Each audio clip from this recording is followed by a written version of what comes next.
Alright, hey guys, here's me taking a video of my PC.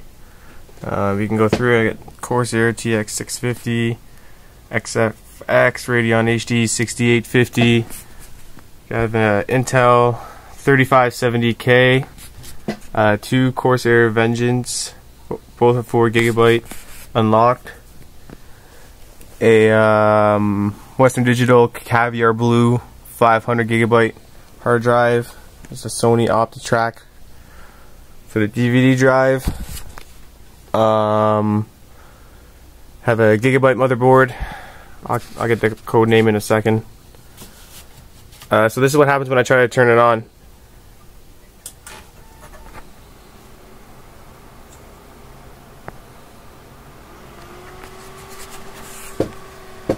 And then when this happens, I'm just not getting any signal to my monitor.